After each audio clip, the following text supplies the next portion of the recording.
Friends, सिलॉक्स का ये question SSC CGL exam में पूछा गया और काफ़ी स्टूडेंट्स ने इसे जल्दबाजी में गलत कर दिया, या यूं कहें कि सिलॉक्स की पूरी जानकारी काफ़ी स्टूडेंट्स को होती ही नहीं। और यहाँ मैं ये बात साफ कर दूं कि ये बहुत खास चैप्टर है जिसकी वेटेज बैंक एग्जाम्स में 5 क्वेश्चंस और एसएससी में 2 क्वेश्चंस की रहती ही है। और अगर मैं आपको कहूं कि ऐसे क्वेश्चंस को देखते ही आप करेक्ट आंसर हिट कर सकते हैं, जैसे यहां ये डायरेक्ट पता लगाया जा सकता है कि ये ईदर का केस है, तब आपको यकीनन काफी मजा आ जाएगा, क्योंकि 10 मिनट की ये वीडियो पूरी तरह केंद्रित है कि किस तरह आप पूरी एक्यूरेसी के साथ सिलॉक्स के क्वेश्चंस सबसे कम समय में कर पाएंगे, चाहे आप बैंक पीओ की तैयारी कर रहे हो या एसएससी की। ये वीडियो बहुत खास होने वाला है आपके लिए। हेलो फ्रेंड्स, आप में से जो लोग मुझे नहीं जानते, मेरा नाम नीरो है। मैं काफ़ी सालों से गवर्नमेंट कॉम्पिटिटिव एग्जाम्स की प्रिपरेशन करवा रहा हूं। मेरे स्टूडेंट्स इनकम टैक्स डिपार्टमेंट जैसे काफ़ी गवर्नमेंट डिपार्टमेंट्स में पोस्टेड हैं। अगर आप इस चैनल पे नए हैं तो ज़रूर सब्सक्राइब कीजिए और बेल आइकन को प्रेस कीजिए। तो चलिए शुरू करते हैं आज का सेशन। फ्रेंड्स, स्टार्ट हम बेसिक से ही करते हैं। सबसे पहले सिलॉक्स में होती है स्टेटमेंट्स, और यही बस आपने सबसे ज्यादा ध्यान से समझना है। ये 5 तरह की स्टेटमेंट्स आपकी स्क्रीन पर हैं और इन्हीं को आपने बाय हार्ट याद कर लेना है, क्योंकि पूरी सिलॉक्स बस इन्हीं 5 स्टेटमेंट्स पर केंद्रित है। यहां आप देखें कि ऑल वाली स्टेटमेंट पॉजिटिव है, क्योंकि इसमें कहीं भी नॉट या नो का यूज नहीं किया गया है। इसी तरह नीचे ओनली और सम की स्टेटमेंट पॉजिटिव है, और अगर आप ध्यान दें नीचे तो सम वाली स्टेटमेंट में आगे नॉट लगा हुआ है, यानी ये हुई नेगेटिव स्टेटमेंट। इसी तरह नीचे भी नो से स्टेटमेंट स्टार्ट हो रही है, यानी ये भी नेगेटिव स्टेटमेंट हुई। मतलब आपके सामने ये साफ है कि स्टैंडर्ड फॉर्मेट में सिर्फ 2 ही स्टेटमेंट हैं जो नेगेटिव होती हैं, क्योंकि उनमें नॉट या नो का यूज किया गया होता है। अब आप यहां मेरी बात ध्यान से सुनिए। सिलॉक्स को आप एक तरह से शॉपिंग मार्केट समझिए, जिसमें स्टेटमेंट होगी आपकी पॉकेट और क्वेश्चन में पूछा गया कंक्लूजन होगा मार्केट। अब मान लीजिए कि ये 5 स्टेटमेंट्स 5 शॉप्स हैं, जिसमें ऑल वाली शॉप का पहला प्रोडक्ट 10 रुपए का और बाद वाला 5 रुपए का है। उसी तरह ओनली वाली शॉप ऑल के ठीक ऑपोजिट है, जहां पहला प्रोडक्ट 5 और दूसरा 10 रुपए का है। वहीं सम वाली शॉप पर सब 5-5 रुपए के प्रोडक्ट होते हैं। अब यहां ध्यान देने वाली बात यह है कि नीचे सम वाली एक और शॉप है जिसका पहला प्रोडक्ट 5 रुपए का होना ही है, पर आगे नॉट लगा दिया है इस शॉप पर। मतलब नॉट या नो वाले जितने भी प्रोडक्ट किसी शॉप पर होंगे वो 10 रुपए के ही होंगे। बस इस चीज का ध्यान रखना है आपको। इसी तरह देखें, यहां नो दिया गया है, मतलब इसके बाद के सारे प्रोडक्ट 10 रुपए के ही होंगे। चलिए अब देखते हैं कि ये शॉपिंग मार्केट क्वेश्चन में कैसे काम करता है। यहां एक क्वेश्चन आपकी स्क्रीन पर है जिसमें स्टेटमेंट ऑल वाली है, वहीं नीचे कंक्लूजन में सम और नो वाली शॉप दी गई है। अब सबसे पहले आप इसके बेसिक्स रूल देखिए जो आपने हमेशा याद रखना है। यहां रूल नंबर 1 कि सबसे पहले आप पॉजिटिव और नेगेटिव स्टेटमेंट्स को देखेंगे। जैसे यहां ऑल में कहीं नो या नॉट नहीं है तो ये पॉजिटिव, एंड नीचे कंक्लूजन में सम वाली भी पॉजिटिव है, लेकिन इसके नीचे नो वाली स्टेटमेंट है, यानी ये यहां नेगेटिव हुई। अब साइन को देखने के बाद रूल नंबर 2 आता है।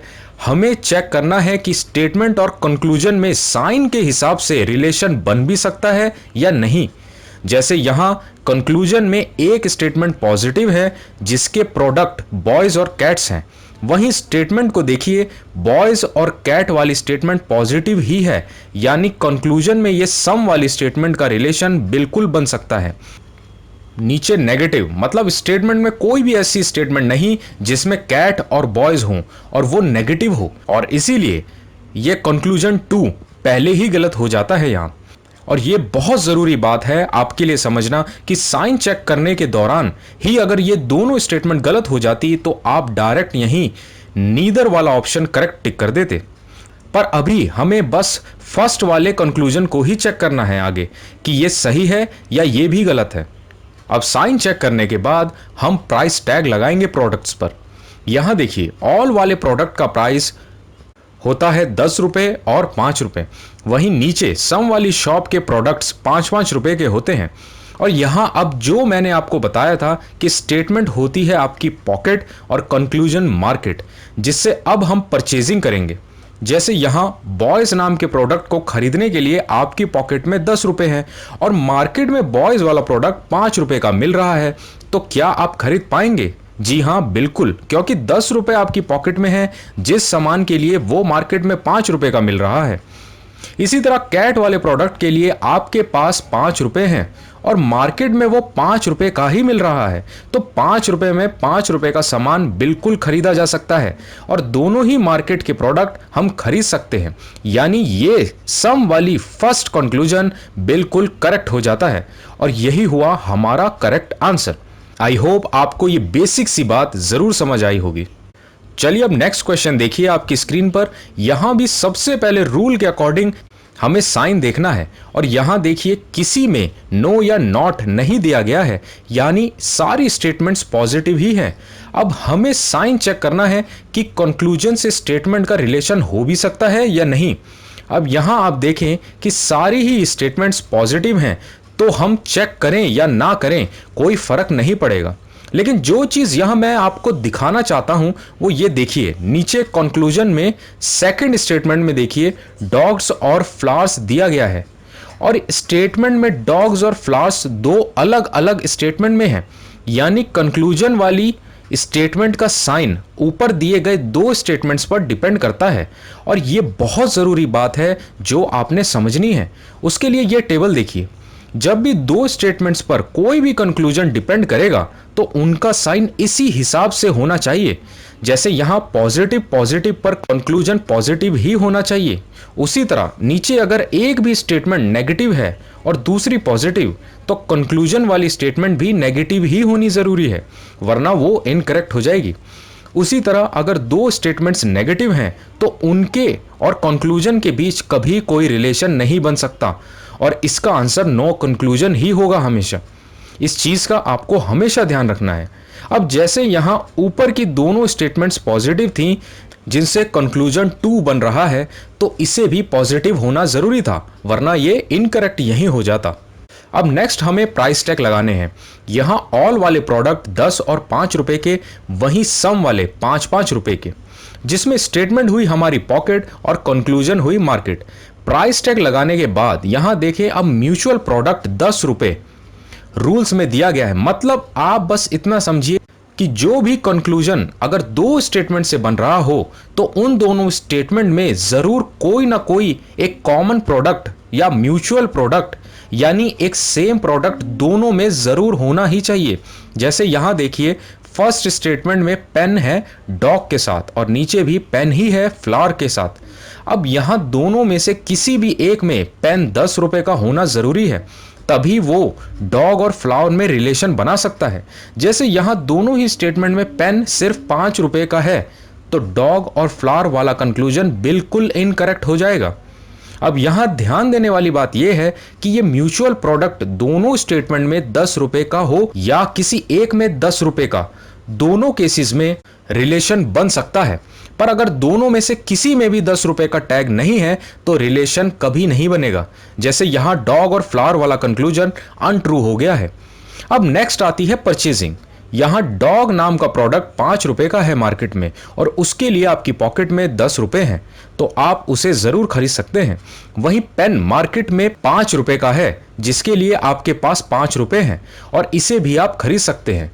यानी यह साफ है कि कंक्लूजन एक यहां बिल्कुल करेक्ट हो जाता है। चलिए अब नेक्स्ट क्वेश्चन आपकी स्क्रीन पर मेरे साथ ट्राई करिएगा आप। सबसे पहले हम देख लेते हैं कौन सी स्टेटमेंट पॉजिटिव है और कौन सी नेगेटिव। यहां एक स्टेटमेंट और एक कंक्लूजन नेगेटिव दिए गए हैं। नेक्स्ट अब हमें चेक करना है पॉजिटिव और नेगेटिव स्टेटमेंट्स और कंक्लूजन में रिलेशन बन भी रहा है या नहीं। अब स्टेटमेंट में आप देखिए, टॉय तो यहां है लेकिन एग ऊपर दो स्टेटमेंट्स में दिया गया है, तो अब क्या हमें इन तीनों स्टेटमेंट से कंक्लूजन एक को चेक करना पड़ेगा? नहीं, ऐसा बिल्कुल नहीं है। आपको मैंने म्यूचुअल प्रोडक्ट के बारे में बताया था, कोई भी एक ऐसा प्रोडक्ट जो दोनों में हो तभी टॉय और एग का रिलेशन बन सकता है आपस में। और यहां देखिए, टॉय के साथ मैन दिया गया है, वहीं सबसे ऊपर वाली स्टेटमेंट में मैन दिया गया है और इन्हीं दोनों स्टेटमेंट्स का साइन पॉजिटिव है, यानी कंक्लूजन भी पॉजिटिव ही होना चाहिए जो हमारे पास है, यानी रिलेशन बन सकता है टॉय और एग में। अब नीचे कंक्लूजन 2 में मैन और बटन दिया गया है। आप देखें इसमें भी सेम आपने वैसे ही चेक करना है। बटन यहां है स्टेटमेंट में जो ऊपर वाली स्टेटमेंट के साथ रिलेशन बना सकता है, क्योंकि एग दोनों में कॉमन है और एक पॉजिटिव है और दूसरी नेगेटिव स्टेटमेंट, यानी कंक्लूजन नेगेटिव ही होगा जो यहां है। अब नेक्स्ट प्राइस टैग लगाना है हमें। सम वाले प्रोडक्ट 5-5 रुपए के हैं और नो वाले 10-10 रुपए के। वहीं लास्ट में सम के बाद नॉट है, इसलिए एक 5 रुपए का और दूसरा 10 रुपए का प्रोडक्ट है। वहीं स्टेटमेंट होती है हमारी पॉकेट और कंक्लूजन हमारी मार्केट। अब नेक्स्ट हमें म्यूचुअल प्रोडक्ट देखना है कि अगर दो स्टेटमेंट में है तो किसी एक में 10 रुपए का है या नहीं। यहां देखिए कंक्लूजन एक में टॉय और एग के रिलेशन के लिए यहां मैन और ऊपर सम के साथ मैन दिया गया है, जो हमने साइन चेक करते टाइम देखा था, और दोनों में ही 5 रुपए का है, यानी टॉय और एग में रिलेशन नहीं बन सकता और इसलिए कंक्लूजन एक यहां गलत हो जाता है। अब नेक्स्ट मैन और बटन के बीच का रिलेशन, यहां एग और ऊपर एग है, लेकिन एग नो के बाद 10 रुपए का दिया गया है, यानी रिलेशन बनाया जा सकता है मैन और बटन के बीच, जिससे हम अपना लास्ट ऑप्शन परचेजिंग करके कंफर्म करेंगे। यहां मार्केट में मैन वाला प्रोडक्ट 5 रुपए का है, वहीं ऊपर हमारी पॉकेट में इसके लिए 5 रुपए हैं, तो हम इसे जरूर खरीद सकते हैं। वहीं बटन 10 रुपए का है मार्केट में और उसके लिए हमारे पास 10 रुपए हैं, यानी इसे भी हम खरीद सकते हैं और इसी वजह से हमारा कंक्लूजन 2 पूरी तरह करेक्ट हो जाता है। मैं उम्मीद करता हूं आपको समझ आ रहा होगा और आगे अब लास्ट आता है हमारा ईदर का केस, जो आपने बहुत ध्यान से समझना है। यह क्वेश्चन आपकी स्क्रीन पर देखिए। सबसे पहले पॉजिटिव और नेगेटिव स्टेटमेंट्स हमने देखी, उसके बाद साइन चेक किया हमने। कंक्लूजन 1 में गर्ल्स और बॉय हैं, जो ऊपर दो अलग स्टेटमेंट्स में हैं, जिन्हें टॉय जोड़ रहा है और दोनों ही पॉजिटिव स्टेटमेंट्स हैं, इसलिए कंक्लूजन 1 पॉजिटिव हमारा हो सकता है। वहीं नीचे अगर देखें तो कंक्लूजन 2 नेगेटिव है, जो कभी नहीं हो सकता, इसलिए ये इनकरेक्ट हो जाता है। अब नेक्स्ट हम प्राइस टैग लगाते हैं, जिसमें आप देखें कि टॉय जो दोनों स्टेटमेंट्स में कॉमन है वो किसी में भी 10 रुपए का नहीं है, इसलिए यहां बॉय और गर्ल में रिलेशन नहीं बन सकता, इसलिए दोनों ही कंक्लूजन इनकरेक्ट हो जाते हैं। अब यहां आप ध्यान से देखिए कि केस ऑफ ईदर, यानी ईदर कब आंसर हो सकता है आपका। सबसे पहले दोनों ही कंक्लूजन इनकरेक्ट होंगे, जैसे यहां ये दोनों इनकरेक्ट आए। अब नेक्स्ट आता है कि एक पॉजिटिव होना चाहिए और दूसरा नेगेटिव, वो भी यहां सेटिस्फाई कर रहा है, एक पॉजिटिव है और दूसरा नेगेटिव। अब लास्ट और सबसे इंपॉर्टेंट, दोनों कंक्लूजन में सेम प्रोडक्ट होना जरूरी है। जैसे यहां देखें तो बॉयज और गर्ल्स हैं और ऊपर भी बॉयज और गर्ल्स ही हैं, बस इसमें गर्ल्स आगे और बॉयज पीछे लिखा गया है। और जब भी ये 3 रूल्स ईदर के सेटिस्फाई कर जाएं किसी भी कंक्लूजन में, तो आपका आंसर हमेशा ईदर 1 और 2 ही होगा, और इस चीज का आपको हमेशा ध्यान रखना है। और इसी के साथ होता है ये सेशन कंप्लीट। मैं उम्मीद करता हूं आपको सब अच्छे से समझ आया होगा। आप अपने व्यूज कमेंट्स में जरूर बताएं। अब हम मिलेंगे नेक्स्ट सेशन में एक और धमाकेदार वीडियो के साथ, तब तक के लिए गुड बाय।